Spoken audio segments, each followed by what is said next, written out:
Laura Tobin has been one of the UK's top weatherfolk, a meteorologist, for over 20 years. And she's known and loved as the weather reporter from Good Morning Britain. Laura was 14 when she actually rang the Met Office to find out what it would take to fulfil her dream of becoming a weather reporter. And after studying weather at university, she got her first job working at the Cardiff Weather Centre before joining the BBC's weather team in 2007. Now, she's with us today to talk about climate change, talk about weather and all kinds of stuff. Laura Tobin, everybody. Woo! Oh, what an introduction. Here's the thing.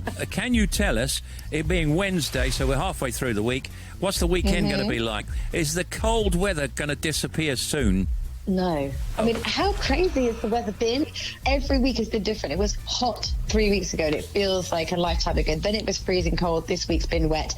The weekend will be sunny spells, a few showers, but colder. So temperatures keep going down, chilly nights, frosty. I looked outside my window today and I was really sad to see that my entire magnolia tree is now brown and frosty, and it's gone and it hardly had any time to play.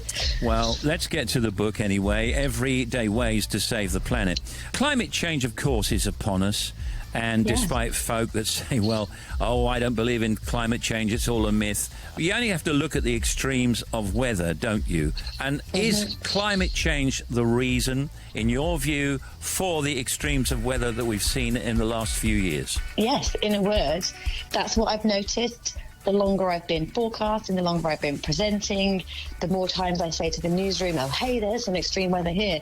How often I'm having to say, look at this extreme weather, and it's just getting closer to home. And do you remember in the summer we had the crazy floods in Germany? Yes. Where they had record rainfall and the before and after pictures of the landscape that completely changed. Scientists have proven that it would be impossible for that to happen without climate change. And then we also had record temperatures in Canada, 49.6 Celsius, which is the warmest it's ever been in Canada, warmer than it's ever even been in LA. And think about how much further south LA is, and you think that LA would have been hotter.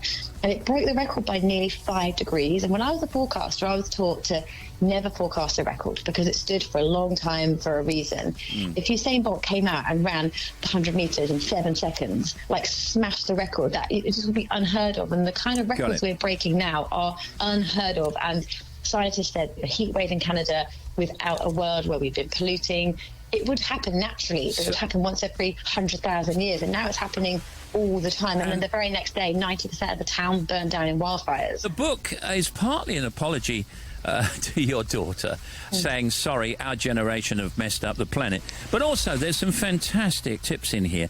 How would you describe the book? Because it's very easy to read, and it's full of very interesting things that we can do. I understand that people just don't know where to start, and actually, that is all I'm asked. Not, is climate change real? Is it us? How bad is it? It's like, can I make a difference? Will I make a difference? And that's my point. There is so much you can do. And yes, even today, I went into makeup, I opened the bin, and there was a cardboard box for the cereal. And I shouted, whose is this? You can recycle this.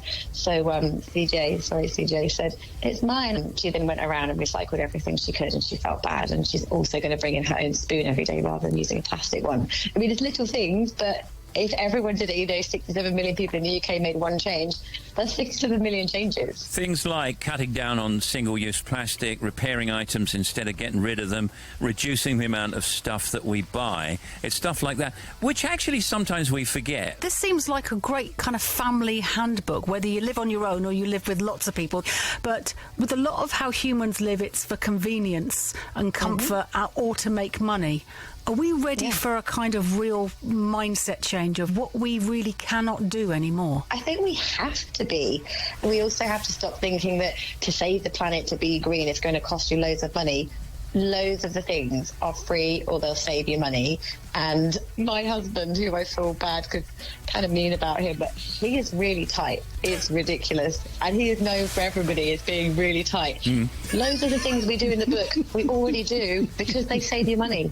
Okay. So you're not just saving the planet, you can save money, and you also might be healthier. So some of the things were easy sells. Yeah. A man after my own heart, absolutely. Do you sense that we are beginning to learn that we have to do these things generally? Do you know, I think we are, because our money the green pound counts for so much. So retailers know that people are starting to change.